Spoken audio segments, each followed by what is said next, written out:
Hey, listeners. My name is Elisha, the founder of the Witnesses podcast. It's so beautiful to have you listening to our podcast. And I want you to know something that means a whole lot to me. Thank you for tuning in.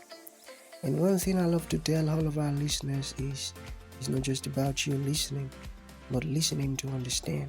Understanding is the most important thing. So important. So, you have to listen, learn, and practice. Thank you so very much and happy listening.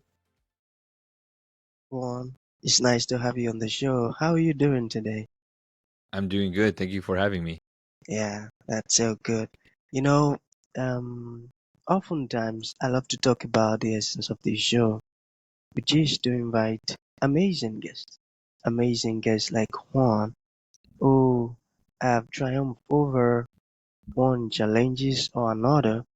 We invite them to come talk to us about their stories, how they came out of such challenges triumphantly, because we believe that in our audience, there might be someone who is stuck up in a situation that you came out of triumphantly. So, that person or people listening to you speak, they might actually pick an information that will transform their lives. There you go. I got you back now. Sorry, my network, I don't know what happened. So, within the next few minutes, Juan, let us get started with your story, the challenges that you faced, and how you came out of it triumphantly. Then afterwards, I've got some questions for you. Okay, let's get Okay. started, Juan. Yeah. So I grew up in Southern California, and growing up, we didn't have a whole lot. My parents were both migrants from Mexico, and they would pick fruit all up and down California and Washington and Oregon, and we grew up. They grew up pretty poor as they were farm workers, and bringing me up, it was especially in the Latin community, very you had very strong values, but also strong rules. And uh, you when you get in trouble, you got spanked, and and looking back at it, sometimes, um, you think, was it discipline or was it physical abuse? Um, but growing up, my dad was a teacher, and he always had time for other people. What I mean by that is he was always grading papers and at school, and didn't have a whole lot to like interact with him. And we had a really good relationship, but it could have been worse. And we're just gonna keep on recording because I don't know where we went. But growing up, it was difficult and it was tough at times. Um, School was always difficult. I believe that that was because it was I didn't know that I could mess up.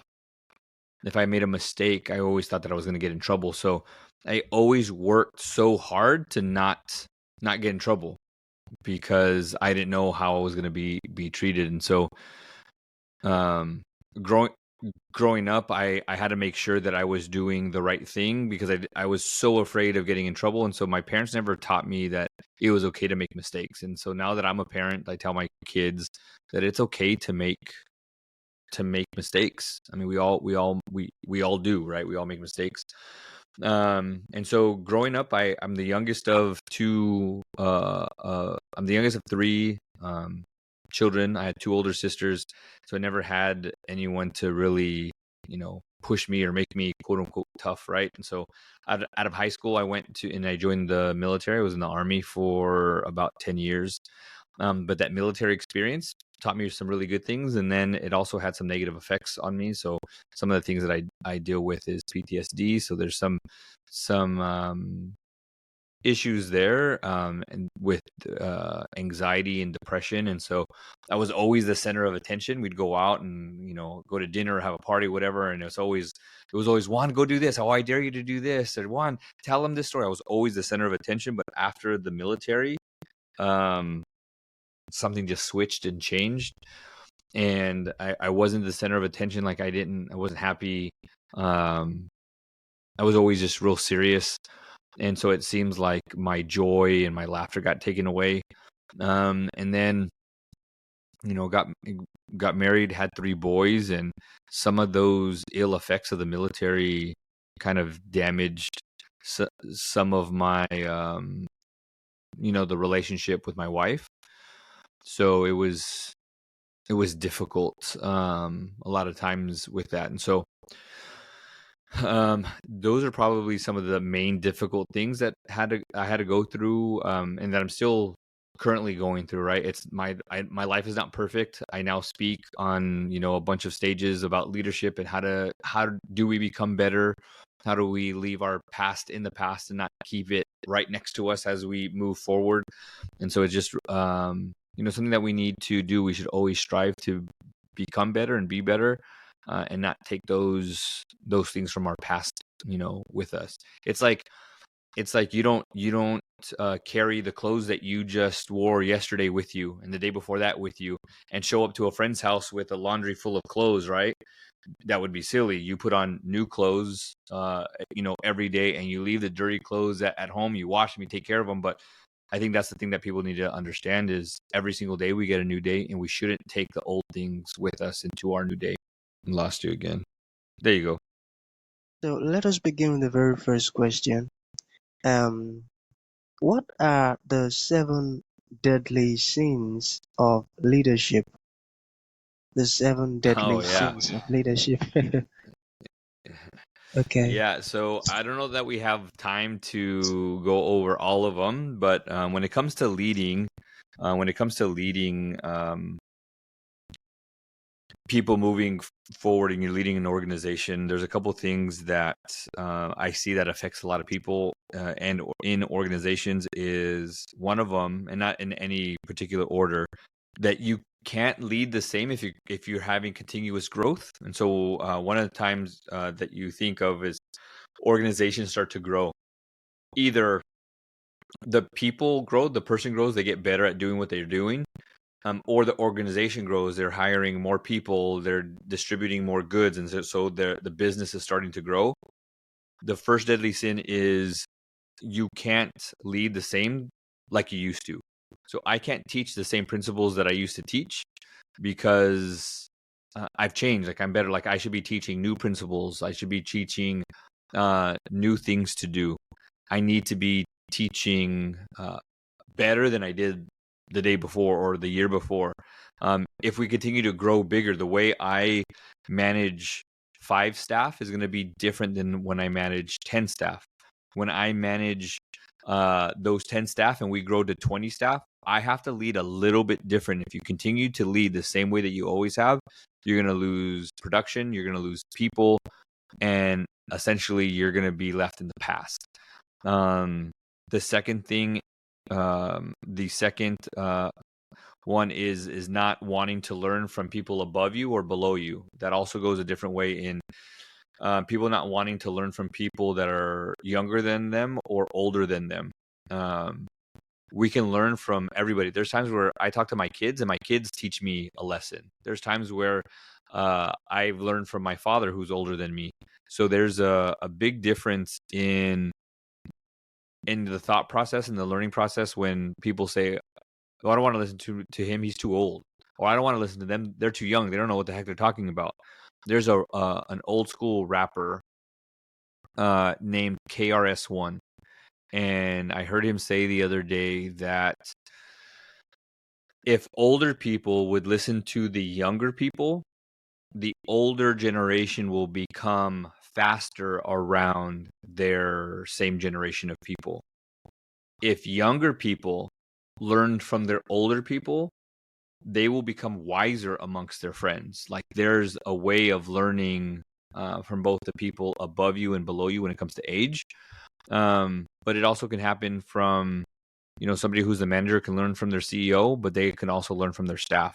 Just because you hold a different position, that shouldn't cause the problem into growing your thought process or your possibilities. The third one that I go over is the thought process of this is how we've always done it. like I said before on the first deadly sin, you can't lead the same as you did last year. Well, you can't do the same thing that you've always done, right? As you get older, you're not able to eat the same foods that you used to when you were younger. When you get older, you can't move the way that you used to when you were younger. And so um, that third rule being, this is how we've always done it. Just because that's how you did it last year doesn't mean that that's how you do it this year, right?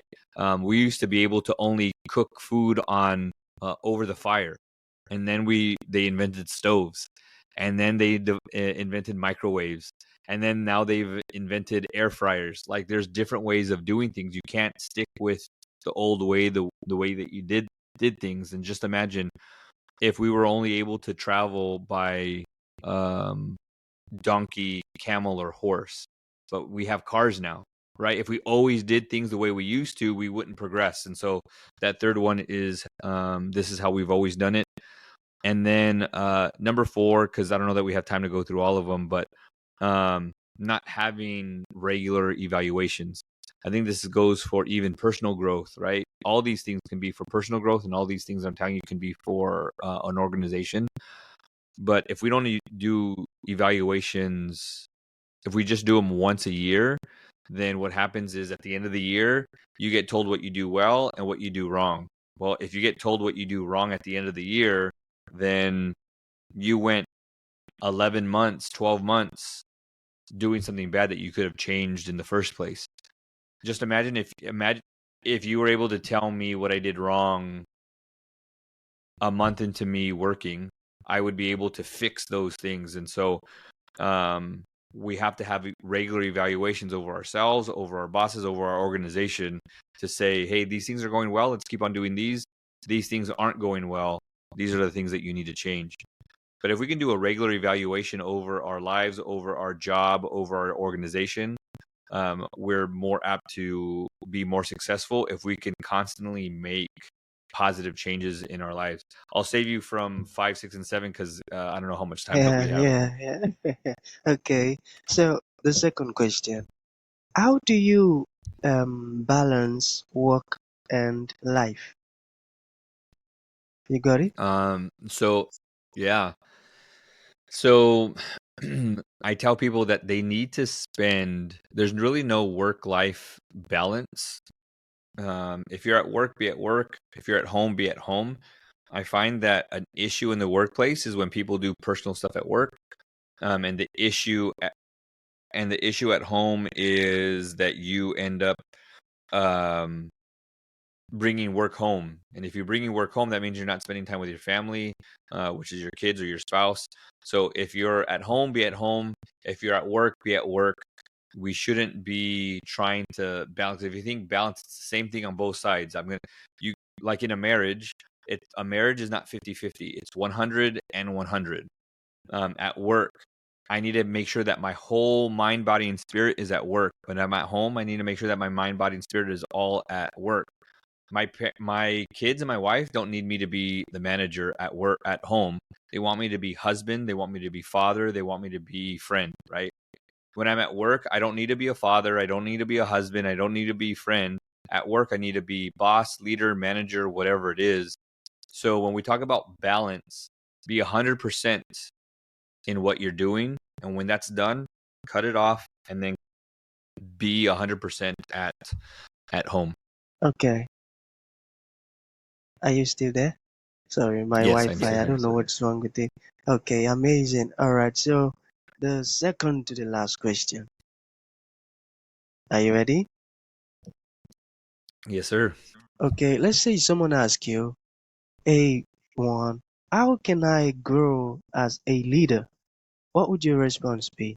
I would want them to learn how to grow themselves first.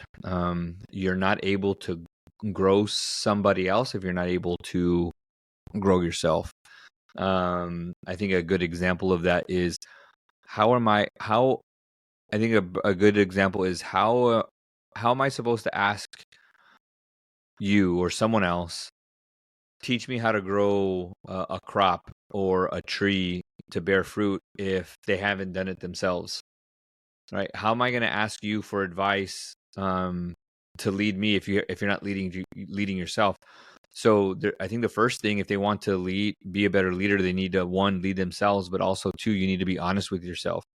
You can't lead somebody else if you're lying to yourself, and you can't lead yourself if you're lying to yourself. And so you need to do a self-assessment and saying, where do I need to grow? What do I need to do? Why do I need to do those things? So I would say that if they want to become a better leader, they need to do a self-reflection, a self-assessment, to see how do they lead themselves. And when they can have success with themselves, then they can start leading maybe one other person, maybe even two other people. When you can get success in that, then you can start leading more. But I think what it comes down to is you need to learn how to lead yourself first before you can lead others. Amazing. That almost done. We're almost done. It's Yeah. okay. Yeah. Okay, so how do you handle difficult workers and people? How do I deal with what was that? Yeah, how do you deal with difficult workers and people? I think when it comes down to it, you need to ask yourself, what's the end goal? If we need to get a job done or somebody's being an issue in the workplace, we have to ask, like, what is the end goal? Is it communication? Then if that's the end goal, then we need to lead and teach towards communication. If it is somebody's attitude, we need to teach that person, in a sense, how to act in the workplace. And so I think a lot of the issues that we have is we always tell people you can't do that, and then we don't teach them the behavior. We might send them to a training or write them up, and we don't teach them the behavior. I think a lot of times we tell people, well, that's not how you should act, or you know better. But if they knew better, then they would have acted better. But apparently they don't know how to behave, probably because they haven't been taught. And so we need to teach them the behavior. So we end up sending them to a training or something like that. And maybe they listen and maybe they don't. If we truly want somebody to learn a better behavior, then we need to be the ones to teach them, which is why we're in the position to lead. So they're not behaving because we're not leading them, right? They are acting as themselves instead of understanding what the job entails. And so I think going back a little bit to how do we lead people, or kind of what is leadership? I think there's 3 different steps of leadership. There's leading people or being a leader. Then there is being a servant leader. So how do we serve others? And then there's stewardship. How do we understand that there's a job to be done and I'm the one who's been given this opportunity to do so? So when we're dealing with a difficult person, we have to remind them of their talents and their strengths and why they're in that position. And when they do that, when they're doing that position, or they're in that position doing the work that they're supposed to be doing, they need to understand their value. And hopefully that'll diminish the difficult person, is them fully understanding you're in this position for a reason. You have value. Utilize that for its purpose, but bring intentionality back into the workplace, because I think a lot of people lose the intentionality piece of being intentional in the workplace, and so then they start to become difficult. People aren't going to become difficult if they say you are the reason why we are here. Like, you're the reason why you're in this position is because you're gifted and talented, and you're not working in your gifts and talents. And so now you're starting to stray away from what we've called you to do. You are leading more with your attitude and your inner feelings than you are in your talents. And so you've left that. And so now you're going down this other road. There's a saying that says that I've learned that we shouldn't call people out. We should call people up. So we need to start elevating people and their thought process, their attitude, their performance, but call out what they're doing wrong. Is it their tone of voice? Then maybe we talk to them about their tone, and then we teach them that behavior. If they're not following a policy or a procedure, you call out the policy or procedure that they're not doing, but then you call the person up and ask them, like, hey, you are capable of doing so much more, and this is the level we need you at. And when you drop to this level, then we have an issue and a problem. And when we have an issue and a problem, then out comes this issue or problem. And that's what we're calling out. We're not calling you out. We're calling the situation out. We're calling the problem out. I'm asking you to elevate yourself. So I'm calling you up into a new level so you can become great. But I think people need to fully understand, if I get fired from this job, the job is going to continue to go forward. They're going to hire somebody else. Like, that job, that position is bigger than us. So I kind of put it this way: if I'm praying for the best staff, God, just give us the best staff that we can to be in this position. I hope we hire the right person for this position. And let's say it's you, right? If you're the answer to my prayers for this position, you have to understand how important you are for this position. It's your gifts and your talents. But I think when we start having difficult people, they forget that. And so as leaders, we need to remind those people of why they're in this position. And hopefully by that understanding and that communication, they won't be as difficult, or they'll understand I'm not stewarding this position the way that I should be. Amazing. I wonder if it's better if I turn off. And that's really great one. Okay, so in conclusion, what would you like to say to the audience? And let's say there's someone who would like to reach out to you. How can that be possible? Yeah, they can follow me on Instagram on Instagram at Raise the Bar CEO. That's RAIZE the Bar CEO. That's on Instagram. On LinkedIn, I think it's just RTB for Raise the Bar, RTB-1. And then you can go to the website www. Amazing. Okay, so Thank you. I appreciate it. Thank you for the time. thank you for honoring the invite, Juan. It means a whole lot. Thank you so very much, man. Thank you. Thank you for having me.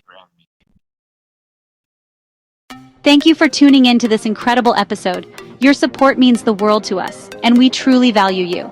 We look forward to having you join us for the next episode. If you enjoyed what you heard, please consider rating and reviewing us on Apple Podcasts. Your feedback is greatly appreciated.